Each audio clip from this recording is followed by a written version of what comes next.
All right, awesome. Oh, sound. We need to plug in sound. Yeah, okay, good. All right. So it's so awesome to see such a packed house. I love it, I love it. At Google, I've actually been there for about 1.5 years, and I have the pleasure and a privilege, actually, of sitting side by side with strategic planners and creative directors at agencies. In fact, one of my clients is in the back of the room over there. He's going to be speaking later from Wieden Kennedy.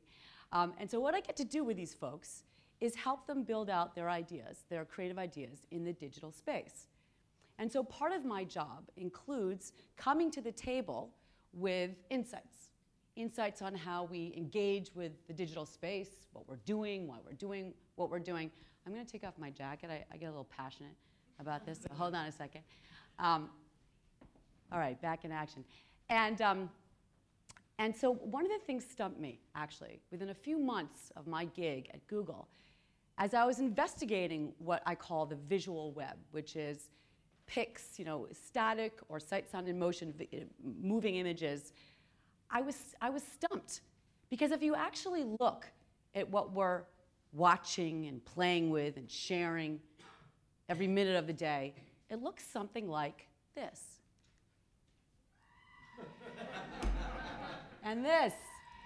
We turn up the volume. I mean, come on, right? Do you want your kids watching this kind of stuff?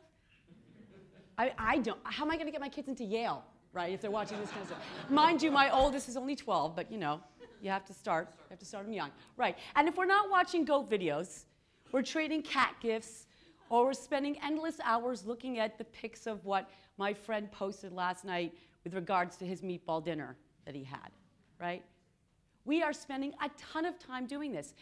We took, last year, 380 billion pictures. And over the past few months, there were 500,000 different incarnations of Harlem Shake posted. Seriously. And then get this, this is always freaking me out. On an average day, 24 hours, right, a 24-hour period, we are watching 500 years worth of YouTube videos. We are spending a buttload of time uploading, downloading, creating, sharing, and playing in the visual web, right? I mean, I get it. It's kind of funny, Really, it's a big waste of time. It's silly, it's senseless, and it's self-indulgent.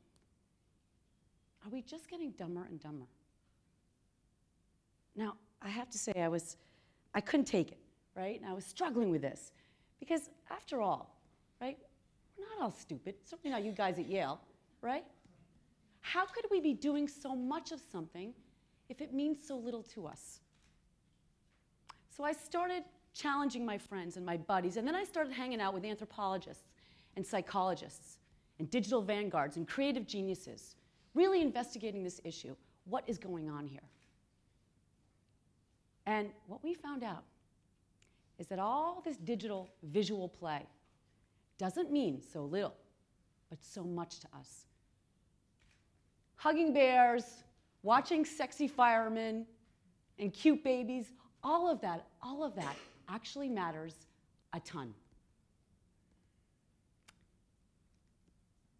Listen to the cats. I can has meaning. And for all you marketing maestros in the audience, you know that if all this visual play means so much to us human beings, it's going to mean a whole hell of a lot to your brands. So let's dive in. Thanks to the web, I have easy access to the world's masterpieces. Right? I don't even have to go to a museum anymore to see what Leonardo da Vinci did. And yet, why is it that my picture of my bowl of cereal that I posted this morning already got 37 likes, and my buddy who sits next to me is dying for me to watch a video on geese barnacles? What gives? What gives, right? I mean, if you look, though, at our curations a little bit more closely, what you see is we're gathering, we're curating, we're sharing stuff, everyday stuff, everyday events, everyday places, everyday things. Yet upon even closer inspection, what you see is all those everyday events and things and places are shot, displayed, juxtaposed in a new way, offering us a new perspective, seen through a new lens, be it a beautifully shot fire hydrant, dog pee and all, a close-up of a frog, or a rather gross video of sheep giving birth. I know, I've seen it many times, right? Now, this hardly constitutes high art, though. Why do we care? Why are we looking at this stuff? Well, the answer is surprisingly deep.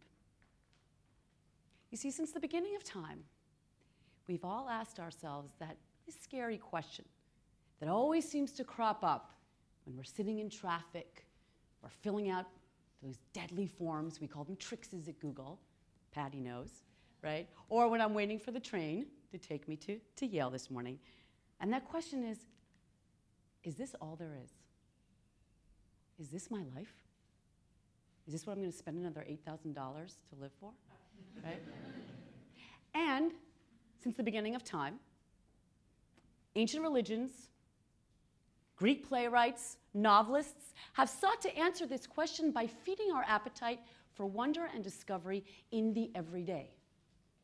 As Proust says, the voyage of discovery is not in seeking new landscapes, but in having new eyes.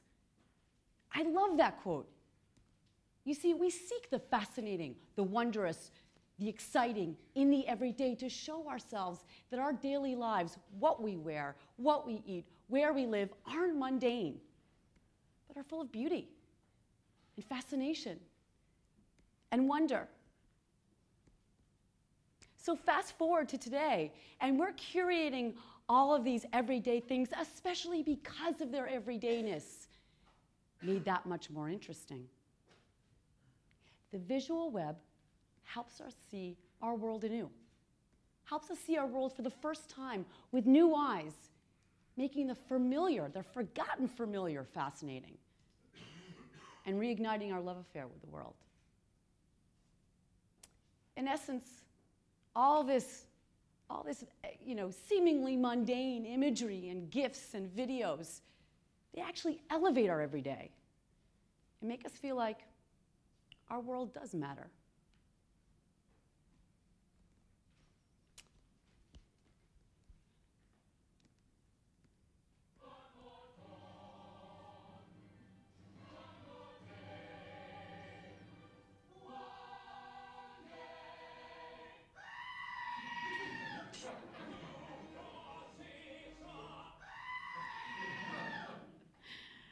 This cracks me up. Every time I have seen these videos time and time again. It still cracks me up. But I mean, come on, right? Somebody clearly has a lot of time on his hands. Because this isn't a case of someone who just, added a goat video to a stream. No. This is a case where someone keenly realized that the end note of the Screaming Goats, which is a B flat, also happens to be the high note of Les Mis' Who Am I and One Day More. But then he didn't stop there. No. He then felt compelled to download the goat video, download the Les Mis videos, splice them, edit them together, upload them, and share them with the world. And he's not alone. There are many different versions of this. What is going on? Guess what? We all share the same impulse. How many of you, and I know I've asked this question, have asked to yourselves, your spouses, your friends, what can I make? What can I contribute to this world? How do I leave my mark? What can I create that's going to have some value, some meaning to somebody before I die?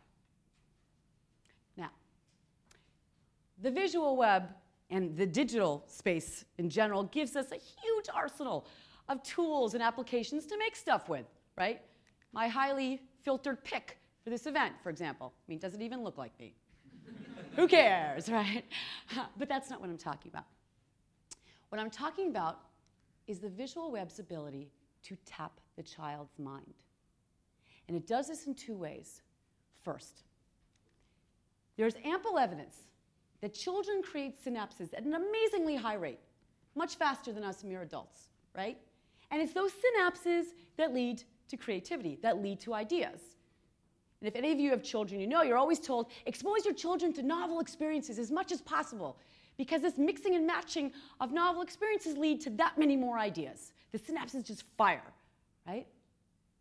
What's more, children are so creative. This synaptic play is happening so much because they lack the rules of logic and order and linearity that we all attain, that all govern us as we age. How many of you, this has certainly happened to me, sit at the breakfast table and your child comes in and she's wearing polka dots on the top and stripes on the bottom, she's strutting in, you know, and you say, "Oh, you got to go change that outfit." And she says, "What do you mean? I got a whole new look. No one's invented this." And you say, "You broke the rules." It's this freedom from order and logic and linearity and this notion of beginning, middle, and end and all those social boundaries that frees children to go and explore, weaving in and out of worlds and combining unlike notions and elements, coming up with ideas so freely. The visual web gives us a return to that state. It frees us to go adventuring through a whole array of imagery and clips, be them old or new, from a world away or our own backyard, and become a mixer and matcher of content, a bricoleur, as the anthropologists call it, without boundaries of time and space and tone and logic. Sites like YouTube and Pinterest, if you've been on them, you know, they offer up all these different categories simultaneously that you can weave in and out and start unearthing gems to play with. The more we play in the visual web, the more we are returning to this creative, fertile space where all this synaptic play is on fire. And where mixing, matching, and mimicking are in full form. That's why Les Mis and goats work. That's why they can connect. And guess what? Watching counts. Even if you're just witnessing all these memes and GIFs and clips, you're effectively celebrating and appreciating all the creativity that we can all unleash in this space. You're saying to the creator, "I like the way you synapse." And that gets you going, right? All this synaptic play with you're participating in it or watching it from afar makes you feel like, hey, maybe I can start being creative too. Anybody see Jenna Marbles? Anyone know Jenna Marbles? Okay, she is awesome, right? But the reason she's awesome is that she's this hot chick, and yet she has the pottiest mouth you've ever heard, right? It's like college humor meets this gorgeous, and it's just like, whoa, that the synapses are just firing, because you're like, how do those two things go together? And yet they work, right? Joe Sabia, who is the founder of CDZA, which is this musical website that mixes and matches music, he says that when such content is shared, you feel the passion of the creator, and that in turn inspires you, right? That in turn lights your own fire and makes you realize, maybe now I can make my mark. Maybe I have the means to be creative. Maybe now I can make my ideas matter. Now, clearly, because I've forced you guys to watch these screaming goats, you can see that I've grown quite fond of them. But I wasn't content just to watch them over and over and over again, right? I had to share them. And in this case, I shared them with my kids.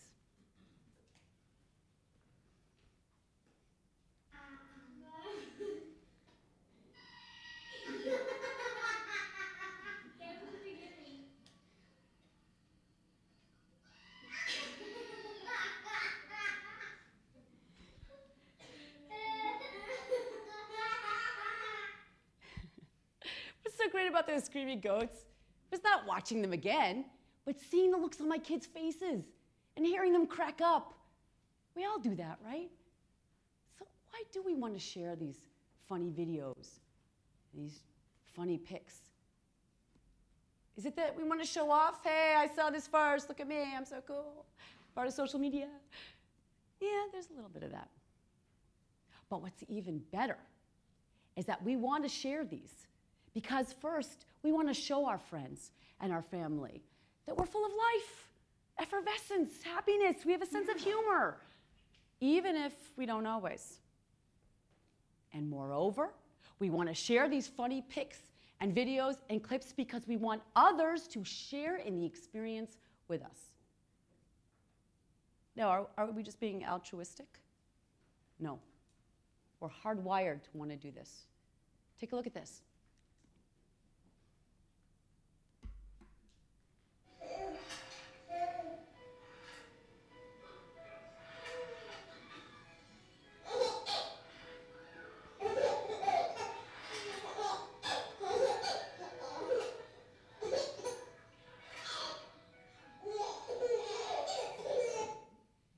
You see, from our very earliest days, from the first few months of life, we learn that by offering others a gift of happiness, in this case it's the smile because that's our first emotional reaction, we get that much more happiness in return.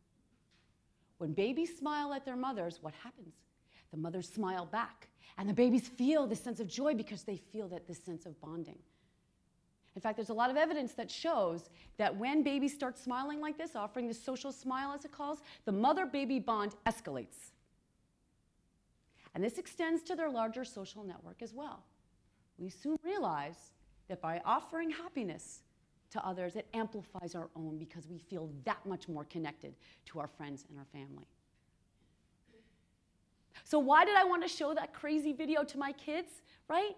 Because I knew that little bit of laughter and cracking up was going to bond me to them that much more.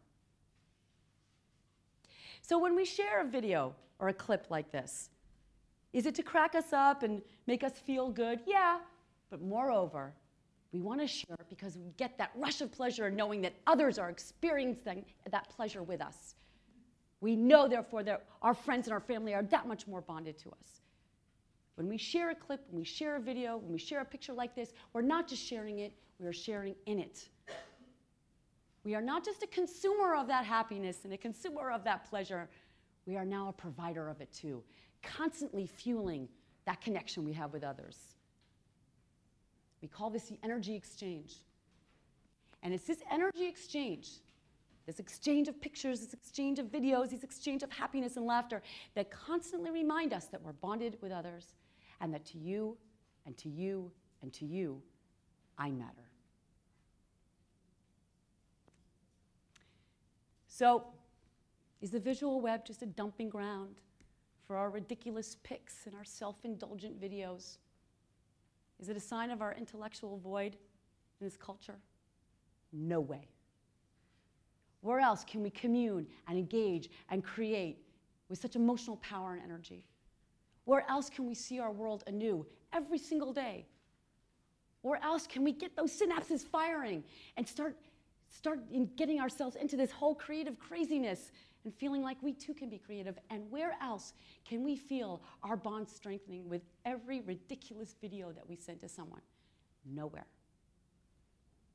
So should we be playing more, not less, in the visual web? Absolutely. Even my kids should be doing that.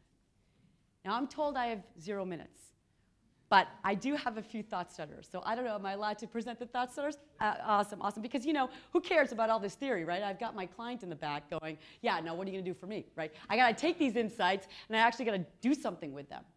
And this is new research. I feel terrible for Heather because I said, I got a new study I got to show. And she had to change the whole agenda around. This is new. This is hot off the shelf. And therefore, I'm still figuring out these thought starters. But I'd love to get your opinion as I share them. So what do we do with all these insights? All right. First, find the forgotten familiar in your brand, in your product experience, or even in your consumers' lives, followers' lives, right? And help people rediscover the beauty of it. Great example of this was Mont Blanc, right? They asked people to just capture a second, regular second of their everyday. And then what happens when all those seconds are compiled? You go, whoa, this is beautiful, right? Or even, I love Blend Tech, what they did, right? Will It Blend? Anybody remember Will It Blend, right? I mean, it's a blender, household appliance, and yet, they started putting all this crazy shit in there, right? They started putting marbles and iPhones, and all of a sudden you're like, wow, that blade that I just took for granted is so awesome. 2, fuel that synaptic play. If you search your brand, what you'll find out, or search for your brand rather, 25% of what comes up is user-generated content. And I bet you, like this Oreo meets Domino's picture I have up there, that it's a mixing and matching. You will see a lot of that. So build upon that. Increase that. Fuel that. Right? There's something beautiful going on there. And moreover, do that with your own brand. Right? Try to connect your brand to something seemingly unrelated and see what happens. Right? Here's a great example. A UK telecom company, 3. I don't know if you've heard of them, but they created the Pony Mixer. Our White and Kennedy friends are back there. They created that. The Pony Mixer. And what you do is you take first of all, ponies, telecom. Okay. Then dancing ponies. And then what you can do is you overlay the dancing pony with special effects that you can choose from in any kind of music. So just for a second, I'm going to share with you what I created. Bollywood meets funk. Let's see what happens.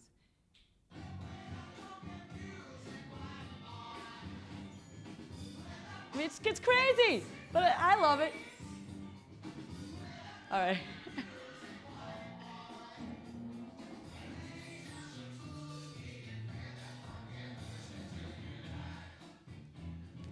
Anybody can do it. Go do it on your break, right?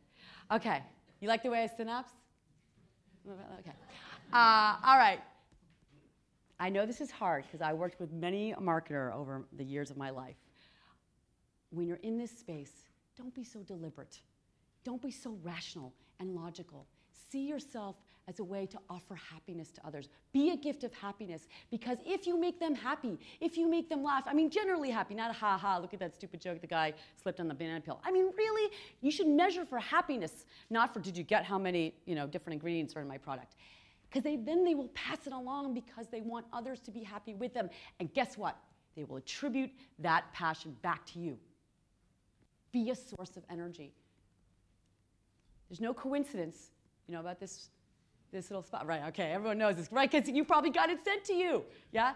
Pepsi Max, Jeff Gordon Presents. Hilarious. It's gotten over 35 million views already. I think it's been out like a month or so, right? Because this was so freaking funny. That's why people are loving it so much. And they remember that Pepsi Max is there. They're not thinking about how many calories or how much caffeine is in there, but they get the point, right? I urge you on your break, watch this video and watch it sitting next to someone, and I bet you will feel the love and you will feel the connection grow that much more because you're sitting next to someone cracking up with them. So, in essence, right,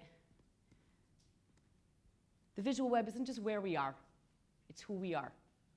And by connecting more strongly with all the meaning that's embedded here, and there is a lot, I truly believe you will connect that much more strongly with your consumers, your fans, your followers, your friends, and your family, and ultimately, yourselves. Muchas gracias.